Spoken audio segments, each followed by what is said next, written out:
అందరికీ నమస్కారం. ముందుగా ఈ విశ్వానికే ధ్యానాన్ని జ్ఞానాన్ని అందించినటువంటి పత్రిజీ దంపతులకు మరియు నాకు నిరంతరం ధ్యానం బోధిస్తున్నటువంటి తటవర్తి దంపతులకు నా హృదయపూర్వక ఆత్మాభివందనములు. ఫ్రెండ్స్, ఈరోజు మనం తెలుసుకోబోయే అంశం ఏమిటి అంటే నది సముద్రము. నది సముద్రము. నదేంటి, సముద్రం ఏంటి, వీటి గురించి ఏం తెలుసుకోవాలి అని అనుకుంటారేమో. ఇక్కడ నది అంటే జీవాత్మ, సముద్రము అంటే ఆ పరమాత్మ. నది అంటే జీవాత్మ, సముద్రము అంటే పరమాత్మ అన్నమాట. దీని గురించి మనం తెలుసుకుందాం. ఏంటి అంటే నది అనేది కేవలం నీటి ప్రవాహం కాదు. నది అనేది కేవలం నీటి ప్రవాహం కాదు, అది జీవన ప్రయాణానికి ప్రత్యక్ష రూపకం.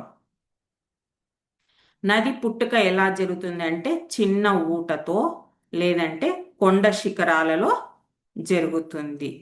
అలాగే మనిషి జన్మ కూడా చిన్న శరీరంతో పరిమితమైన అవగాహనతో ప్రారంభమవుతుంది. నది ఎలా చిన్నగా మొదలవుతుందో మానవుని యొక్క జన్మ కూడా అలాగే ప్రారంభమవుతుందన్నమాట. నదికి ఒక పేరు కలిగి ఉంటుంది, ఒక ఆకారము కలిగి ఉంటుంది, ఒక దిశ కలిగి ఉంటుంది. అలాగే మనిషి కూడా నేను అనే భావంతో ఉంటాడు.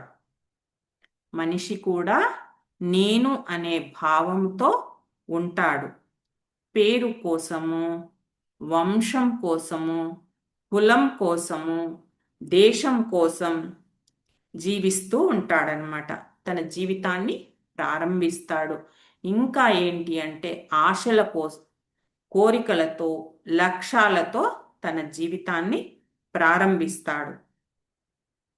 నది మొదట చిన్నగానే ఉంటుంది.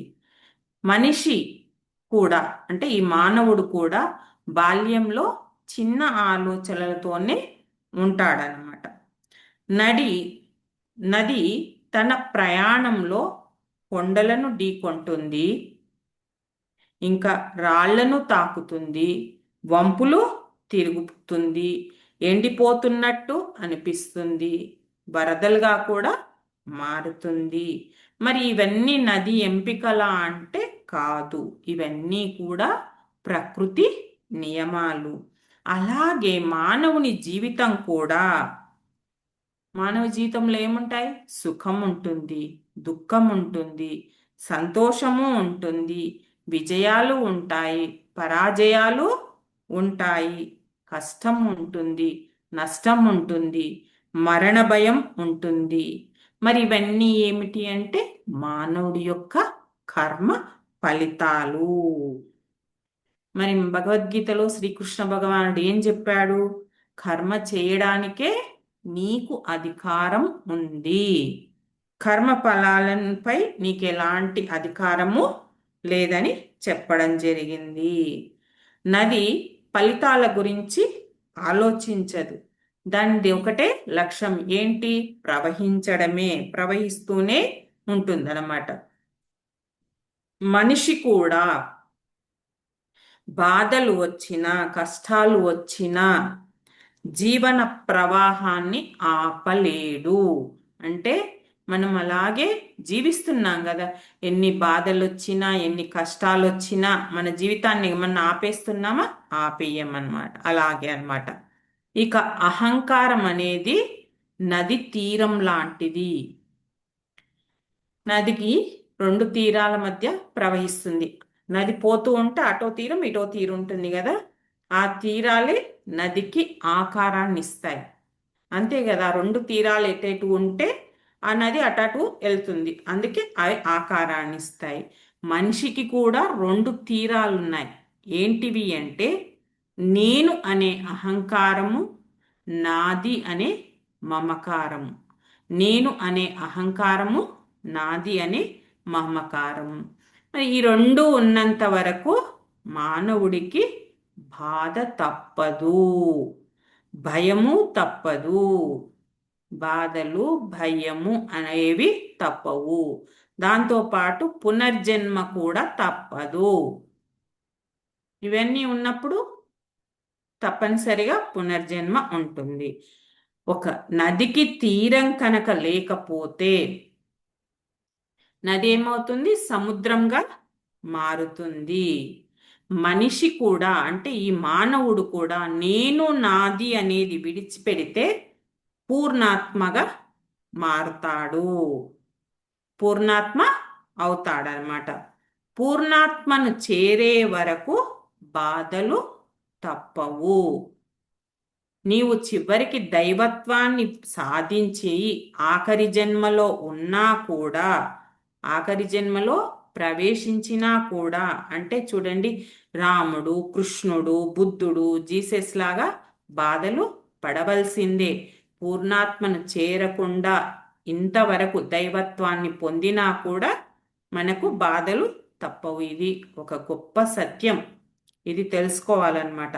ఎందుకంటే శరీరం ఉన్నంత వరకు మానవుడికి బాధ ఉంటుంది. అవతారం కూడా కర్మ ధర్మానికి లోబడి ఉంటుంది. అంటే వీళ్ళంతా అవతార పురుషులే కదా. రాముడు కానీ, కృష్ణుడు కానీ, బుద్ధుడు కానీ వాళ్ళ అవతారంగా ఎత్తినా కూడా వాళ్లకు కర్మకు లోబడాల్సి ఉంటుంది. మన పత్రిగారు కూడా అంతే కదా, అవతారం ఎత్తిండు, అయినా అతను కూడా కర్మకు లోబడి ఉండవలసి వచ్చింది. కానీ మనకు వారికి తేడా ఏమిటి అంటే, వారు బాధను అనుభవిస్తారు, వాళ్ళు కూడా ఆ బాధను అనుభవిస్తారు, కానీ బాధలో మునిగిపోరు. అంటే మానవుడు ఏంటి, ఏది కొంచెం బాధ వచ్చినా నాకు ఈ బాధ వచ్చింది, నాకు అది వచ్చింది అని బాధపడుతూ ఉంటాడు. కానీ వీళ్ళు అలా కాదనమాట, ఆ బాధను పట్టించుకోరు. ఇప్పుడు రమణ మహర్షి ఎన్నో తనకి రాచపుండు వచ్చింది, అంటే అదే క్యాన్సర్ వచ్చింది, దాని గురించి అస్సలు ఆలోచించలేదు. దాని పని అది, నా పని నేను అన్నట్టున్నాడు. మన పత్రిగారికి కూడా చివరి సమయంలో జబ్బు వచ్చింది, కానీ అంత జబ్బు వచ్చినా అతను లడక్కు వెళ్ళి అక్కడికి వెళ్ళి రావాలి నేను ఖచ్చితంగా అని అంత అనారోగ్యంలో కూడా వెళ్ళొచ్చిండనమాట. అంటే వాళ్ళు బాధలో మునిగిపోరు. నది రాళ్ళను తగులుతుంది, కానీ తన ప్రవాహాన్ని మాత్రం ఆపదు. మరి నది గమ్యం ఏమిటి అంటే సముద్రం చేరడమే నది గమ్యం. అంటే మన గమ్యం ఏమిటి? మనం ఆ పరమాత్మను చేరడమే మన గమ్యం. సముద్రం చేరగానే నది పేరు పోతుంది, అంతే కదా. సముద్రంలో కలిసిపోయినాక ఏ నది, ఏ నీళ్లు అనేది ఏమన్నా తెలుస్తుందా అంటే ఏది తెలియదు. ఆకారము పోతుంది, వేరు అనే భావం కూడా ఉండదు, పోతుంది. వేరే అనేది కూడా ఉండకుండా పోతుంది. మరి నది నశిస్తుందా అంటే నశించదు, అది సముద్రంగా మారుతుంది అంతే. నది పోయి సముద్రంలో కలిసినప్పుడు సముద్రంగా మారుతుంది, కానీ దానికి ఏది నశించదు అన్నమాట. అలాగే ఈ మానవుడు కూడా నేను పోగొట్టుకుంటే, నేను అనే భావం పోగొట్టుకుంటే దైవత్వం పొందుతాడు, ఆ దైవమే అవుతాడు. అప్పుడే మోక్షము, నిర్వాణము, సత్యలోకం. ఎప్పుడైతే దైవత్వం పొందుతాడో అప్పుడే మనకి మోక్షము, నిర్వాణం అన్నట్టు. అప్పుడే నదిలోని మలినాలన్నీ సముద్రంలో కరిగినట్టే, నదిలోని నీళ్ళన్నీ మలినాలన్నీ సముద్రంలో కరిగినట్టే ధ్యానం ద్వారా అహంకారం కరుగుతుంది. మనలో ఉన్న అహంకారం ఎలా కరుగుతుంది అంటే ధ్యానం ద్వారానే. మమకారం కూడా విడిపోతుంది. అప్పుడు మన జీవితం చాలా తేలికగా అవుతుందన్నమాట. అలాగే ప్రవాహం ఆగని నది ఏంటి అంటే, నది ఒక జన్మలో సముద్రాన్ని చేరదు. అంటే పుట్టినడవే ఏది చేరదు కదా. మొదట చిన్న వాగుగా పుట్టి నదిగా మారుతుంది. తర్వాత కొన్నిసార్లు ఆ నది ఎండిపోవడం కూడా జరుగుతుంది. మళ్ళా ఎప్పుడైతే వర్షం పడుతుందో అప్పుడు పునర్జన్మ పొందుతుందన్నమాట. అలాగే మానవ జీవితం కూడా ఏంటి అంటే మనిషి ఒక్క జన్మలోనే ఏది పోగొట్టుకోడు. ఏంటి? పూర్తిగా అహంకారం వదలలేకపోతే, కోరికలు మిగిలి ఉంటే గనక, ఆ కర్మబంధం పూర్తిగా కరిగిపోకపోతే ఆ ప్రయాణం మరొక జన్మకు కొనసాగుతుంది. ఆ నది ఎలాగో ఈ మానవుడిది కూడా అలాగే అన్నమాట. మరి ఇది శిక్షణ అంటే కాదు, ఇది ఒక అవకాశం తన తప్పులను, తన జీవితాన్ని సరిదిద్దుకోవడానికి. దీని గురించే ఉపనిషత్తులు ఒక మాట చెప్తున్నాయి. ఏమంటే, యావత్ కామ వృత్తి స్థిత తావత్ జన్మానం పునః. అంటే హృదయంలో కోరికలు ఉన్నంత వరకు జన్మలు తప్పవు.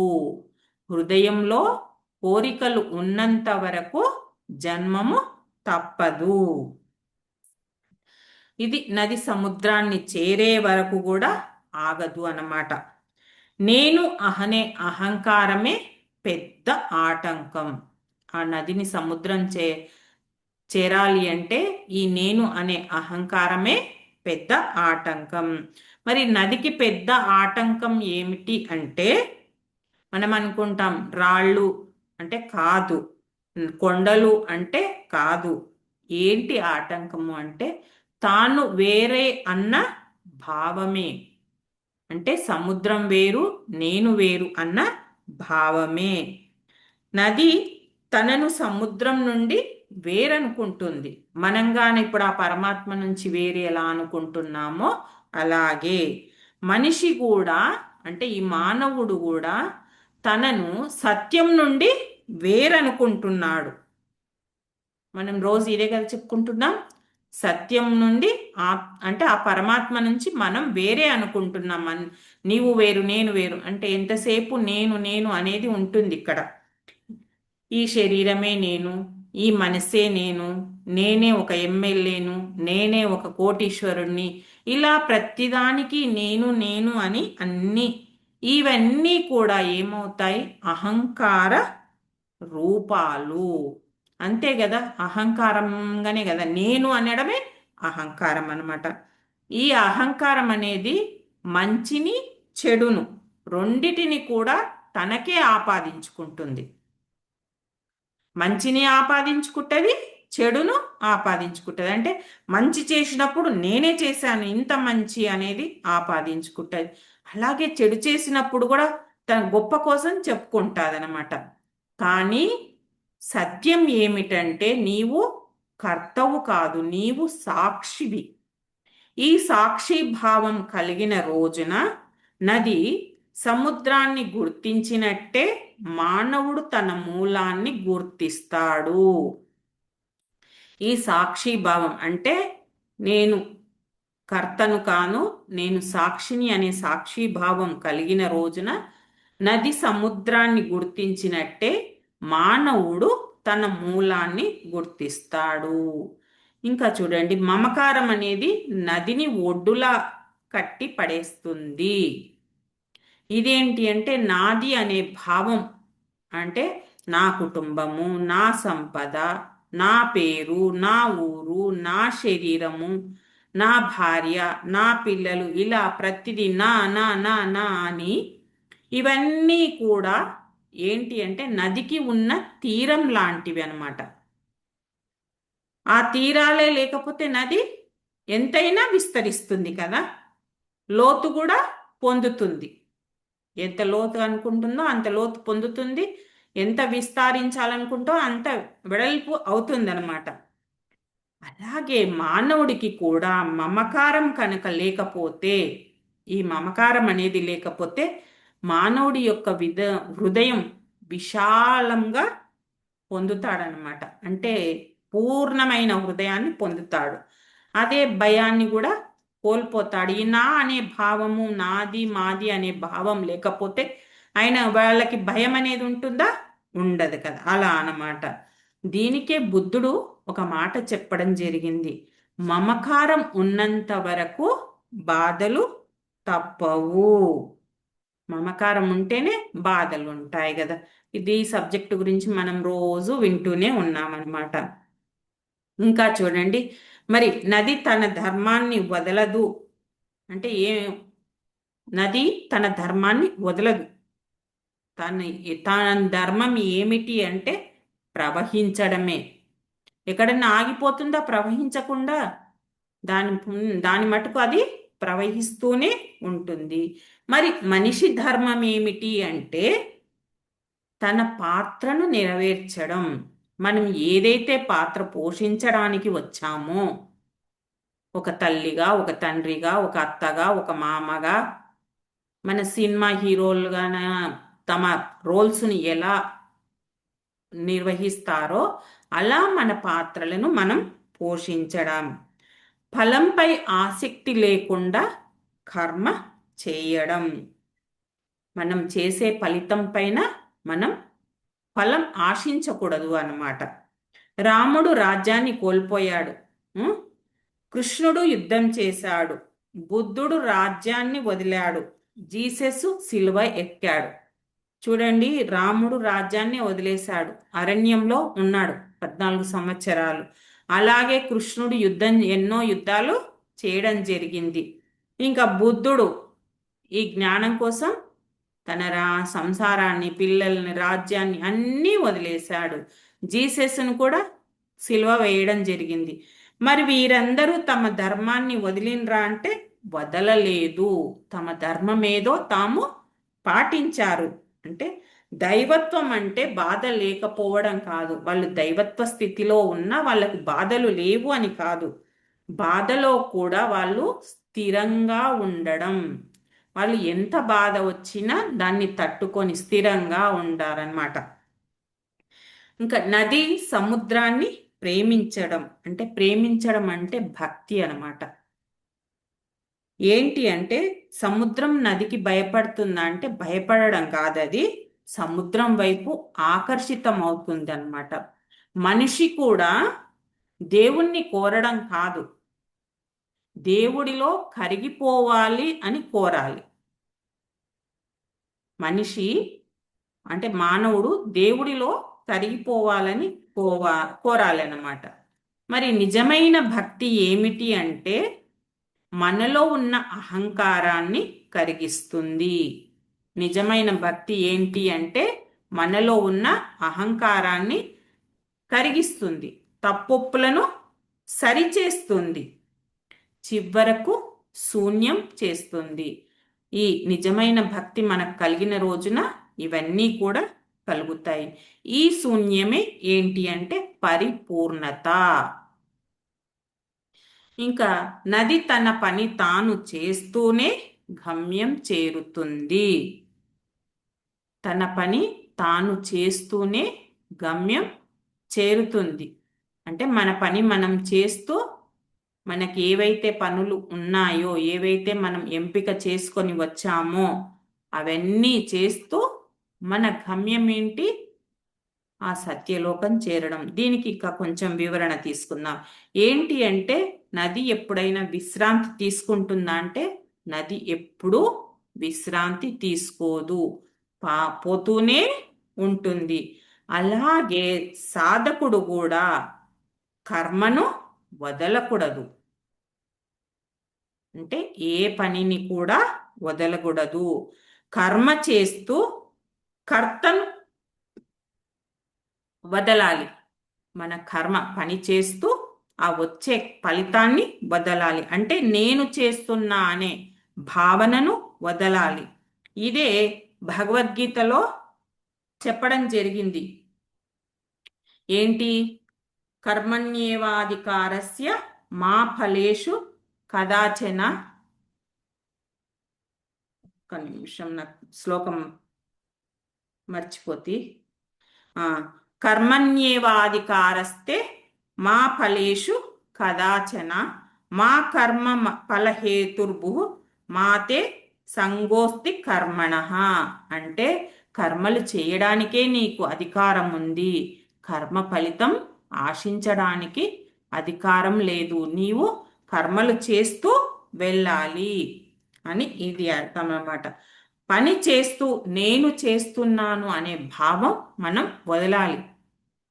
మన కర్మలు చేయడానికే అధికారం ఉంది. ఎంతసేపు చేస్తూ ఉండాలి. నేను చేస్తున్నాను అనే భావం వదిలిపెట్టాలి. అప్పుడే మనం చేసే ప్రతి పని కూడా, ప్రతి కర్మ కూడా ధ్యానం అవుతుంది. మరి నదిలో సముద్రం కలిసిన తర్వాత ఏమవుతుంది అంటే, అప్పుడు నది అడగదు నేనేమైపోయాను అని, నేను ఎక్కడికి వెళ్ళాను అని అడగదు. ఎందుకంటే నది ఇంకా ఉండదు, సముద్రం మాత్రమే ఉంటుంది. నది సముద్రంలో కలిసినాక మనకు నదిలా కనిపిస్తుందా అంటే కనిపించదు. అంటే సముద్రంలో పూర్తిగా కలిసిపోతుంది. అలాగే మానవుడు కూడా మోక్షం తర్వాత, అంటే ఎప్పుడైతే ఆ పరమాత్మను చేరుకుంటాడో అప్పుడు వ్యక్తిగా ఉండడు, దేవుడిగా ఉండడు, ద్వైతంగా ఉండడు. ఇక ఉండేదేంటి? ఒకటే, అదే సత్యము. మరి మనం ఈ నదిని సముద్రాన్ని చూసి తెలుసుకోవాల్సింది ఏమిటంటే, నది ఎన్నో బాధలు పడింది, అంతే కదా. ఎన్నో వంపులు తిరిగింది, ఎన్నో ఆటంకాలను ఎదుర్కొంది. అన్నీ ఎదుర్కొన్నా, ఎన్ని ఎదురు వచ్చినా కూడా తను ప్రవహించడం మాత్రం ఆపలేదు. ఆపిందా ఎక్కడన్నా? ఆపదు. అలాగే మనిషి కూడా తన జీవితం అర్థం అయినా కాకపోయినా, బాధలు తప్పకపోయినా కూడా అన్వేషణ అనేది ఆపకూడదు. ఎందుకంటే నువ్వే ఆ నది, నువ్వే ఆ సముద్రం. మానవుడే ఆ నది, మానవుడే ఆ సముద్రం. మధ్యలో ఉన్నది ఏంటి అంటే ప్రయాణం మాత్రమే. అంటే నదిని సముద్రాన్ని చేరుకున్నట్టే ఈ జీవాత్మ ఆ పరమాత్మను చేరుకోవాలి. ఇది నది, సముద్రం. ఓకే ఫ్రెండ్స్, మీ విలువైన సమయాన్ని ఇచ్చినందుకు థ్యాంక్ యూ. ఇప్పుడు ఒక 2 నిమిషాలు ధ్యానం చేసుకుందాం.